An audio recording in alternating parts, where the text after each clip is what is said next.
Welcome to the virtual training on our COVID-19 Injury and Illness Prevention Plan. Since we can't meet together, we're trying something new and different. We have put together this training video in an effort to make sure that we're all on the same page with the latest requirements and recommendations for staying safe during the coronavirus pandemic.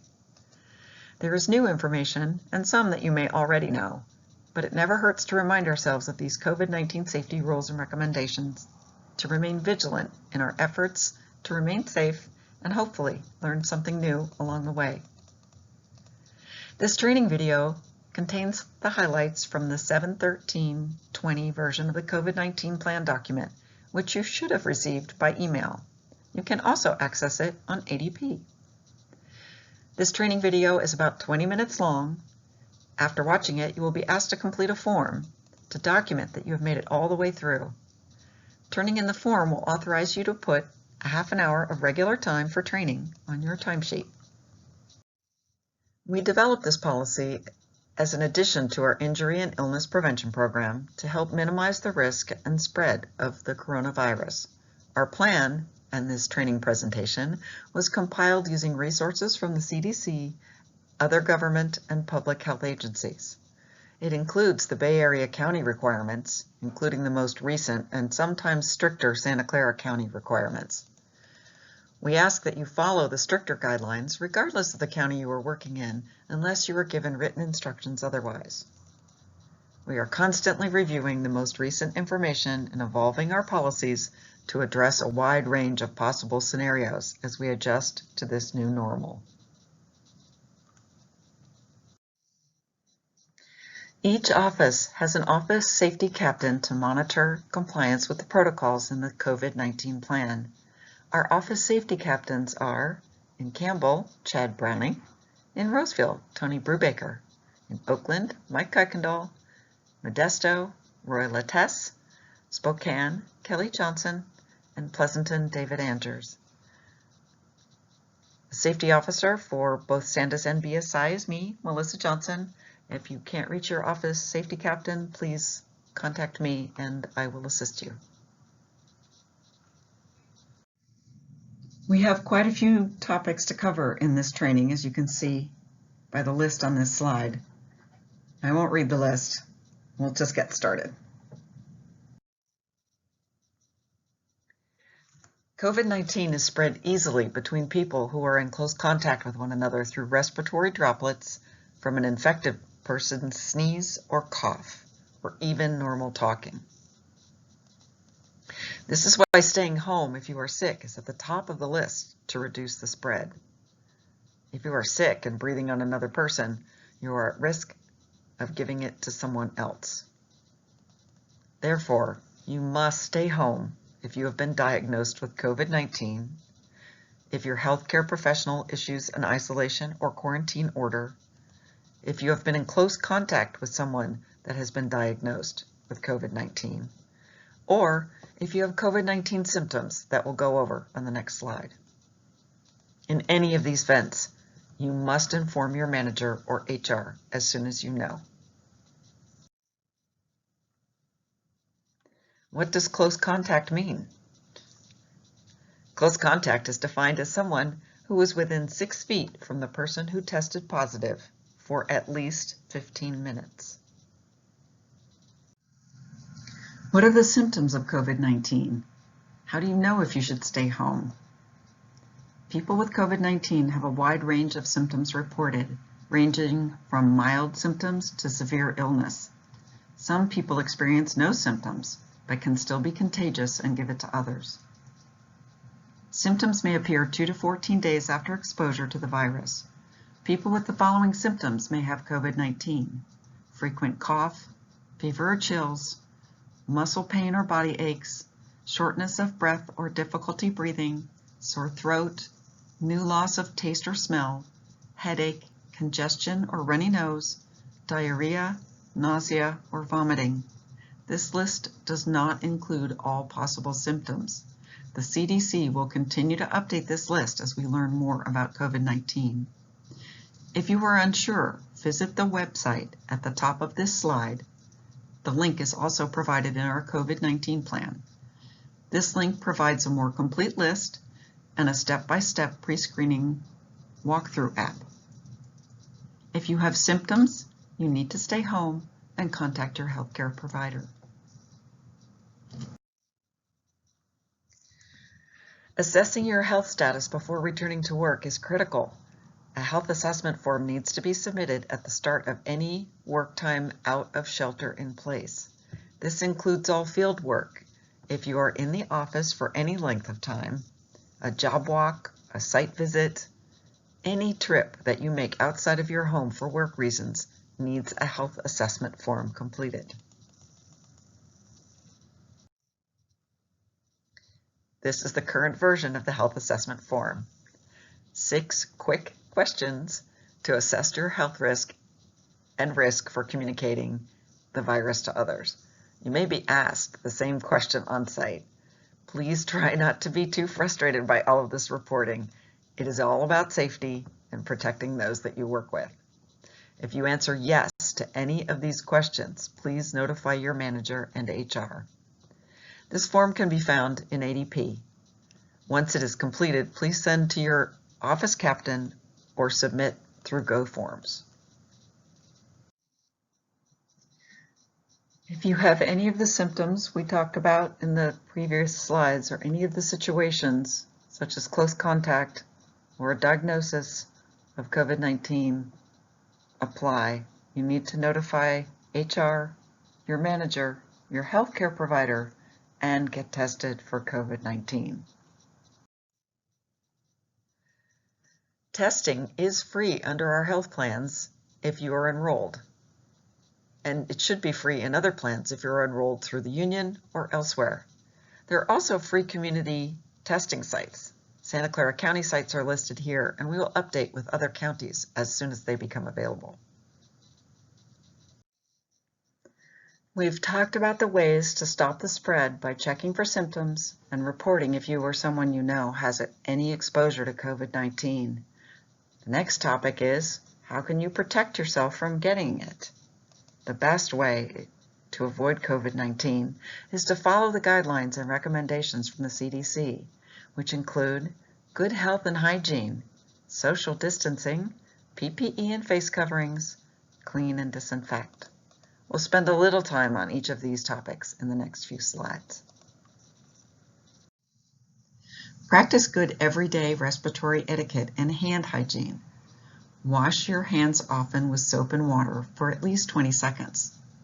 Use an alcohol-based hand sanitizer that contains at least 60% alcohol if soap and water are not available. Avoid touching your eyes, nose, or mouth with unwashed hands. Cough or sneeze into a tissue or the crook of your elbow. Throw the tissue away and wash your hands. Clean and disinfect objects and surfaces that you touch.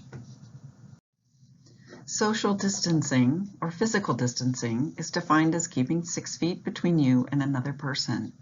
6 feet is approximately 2 arms length apart with some space between. Social distancing should be maintained wherever possible. Where social distancing cannot be achieved, for example, for safety reasons, or in the case of certain field crew processes, wearing a mask and limiting the time spent in close contact will reduce the risks.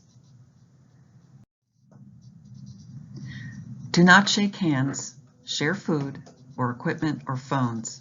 Avoiding crowds will limit your chances of close contact with people who are sick. Where possible, we continue to work remotely and encourage video meetings rather than face-to-face. For those that need to be in an office, we have ensured that desks are 6 feet apart and have restricted the number of people in the office and closed small conference rooms. Construction job sites have all instituted additional social distancing and safety measures. Our crews continue to practice good social distancing from other workers, and we've implemented solo driving to job sites. Face coverings are mandatory unless you are in your car by yourself or in an enclosed office or at home. Face coverings are essential to reducing the transmission of COVID-19.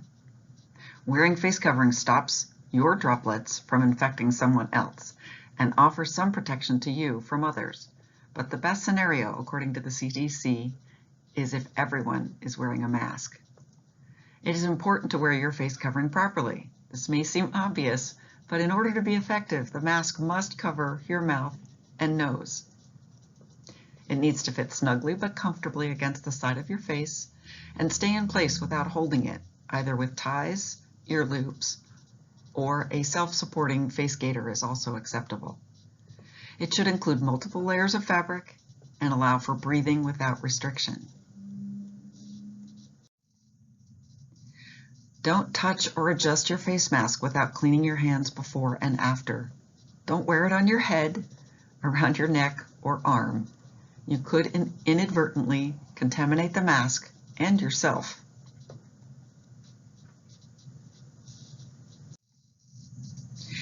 If you use a reusable face covering, it should be washed after each use. You can include your face covering with your regular laundry using regular laundry detergent and the warmest possible water setting for the cloth used to make the face covering. Machine or air dry, making sure it is completely dry before wearing again. We've talked about the importance of soap and water for hands. For other surfaces, the recommendation is to be diligent with routine cleaning and sanitizing surfaces that may have been contaminated. Use a sanitizer that is at least 60% alcohol. Do this at least daily, or more frequently depending on use or interaction with others. The COVID-19 plan document has a checklist to help identify the things that you may encounter in your daily work life that should be disinfected. A daily recommendation is to clean your equipment, phone, hard hat, vehicle door handles and steering wheel, and when in the office, your desk area and keyboards. Please use the manufacturer's recommended cleaning product. If you are unsure, contact our asset coordinator, Felicia, for information and supplies. If you need to administer first aid during this pandemic, please take added precautions when assisting a sick or injured coworker. If possible, make sure face coverings are worn and social distance as much as possible, or limit the amount of time in close contact while assisting. Use gloves as necessary. Once the injured or ill worker is cared for, take extra precautions to sanitize and decontaminate yourself, your tools and equipment, vehicles, surfaces, and clothing immediately. If you're not comfortable administering first aid, procure medical attention for the individual as soon as possible. Dial 911 if needed. Inform the dispatch if you suspect the individual may have COVID-19. And report any incidences to HR and monitor closely for signs and symptoms of COVID-19. The final portion of this training addresses risk factors for serious illness and when to seek medical attention, risk assessments after exposure, reporting exposure and positive diagnosis, return to work after exposure or diagnosis, and benefits for workers impacted by COVID-19. Everyone is at risk of getting COVID-19.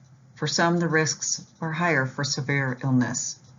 Older adults, 70 and above, are at the greatest risk. Those 50 to 69 are at increased risk for serious illness. Younger people are still at risk for serious illness with potential for long-lasting health issues. Individuals at any age with the following conditions are at an increased risk for severe illness from COVID-19: chronic kidney disease, COPD, weakened immune system, obesity, serious heart conditions, sickle cell disease, and type 2 diabetes. This is not a complete list. The CDC continues to update the list as we learn more about this disease. Even if you are not in a high-risk group, if you get COVID-19, you might expose a more vulnerable coworker or family member.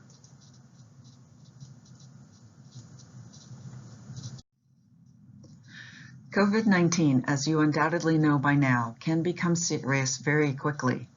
We certainly hope that this is never necessary, but these are the recommendations for when to seek emergency medical attention. If you or someone you know has trouble breathing, persistent pain or pressure in the chest, new confusion, inability to wake or stay awake, bluish lips, or face. Call 911 and notify the operator that you are seeking care for someone who has or may have COVID-19. What do you do if you've been diagnosed or have been exposed, or if you have symptoms? Stay home and notify HR. Provide test results if any. Provide the requested information. Wait for an approval date to return to work from HR. HR will keep this information confidential, only reporting the required information as needed.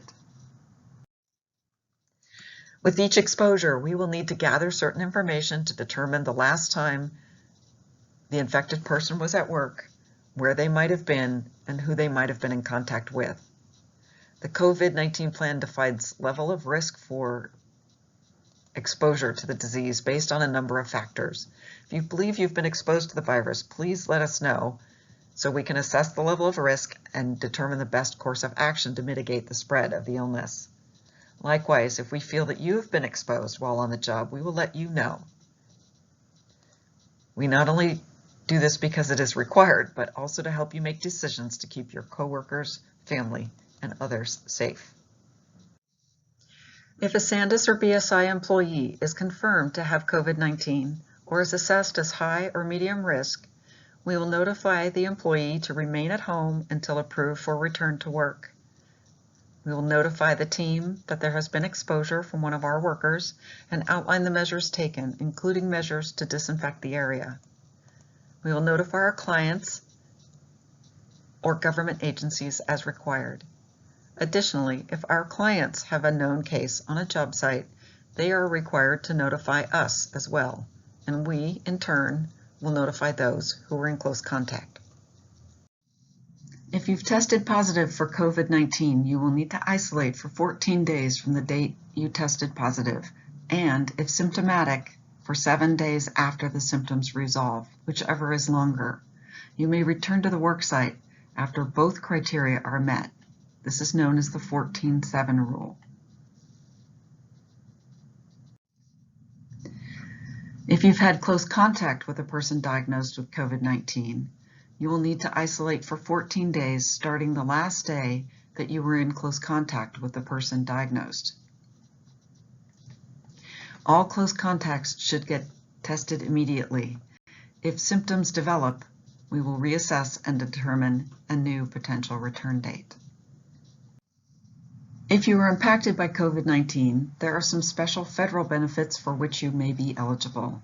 Federal Pandemic Unemployment Assistance, Federal Families First Coronavirus Response Act, which has two parts, Emergency Paid Sick Leave and Families First Coronavirus Leave. In addition, there are standard benefits for which you may also apply and may be eligible. State unemployment insurance and workshare. During COVID-19, some of these benefits may be extended. There's also California paid sick leave, paid family leave, disability insurance, and workers' compensation. If you have any questions or concerns, or see any gaps in our processes, please contact your manager, the office safety captain, or human resources. In Santa Clara County, you may report deficiencies or concerns to the number or the link listed on this slide. This information is also listed in our COVID-19 document.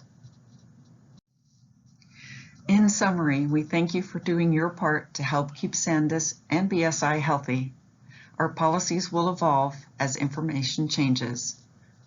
We will keep you informed. Please read your emails. Thank you for your patience during this uncertain time, for your attention during this training video, and for choosing safety as your priority.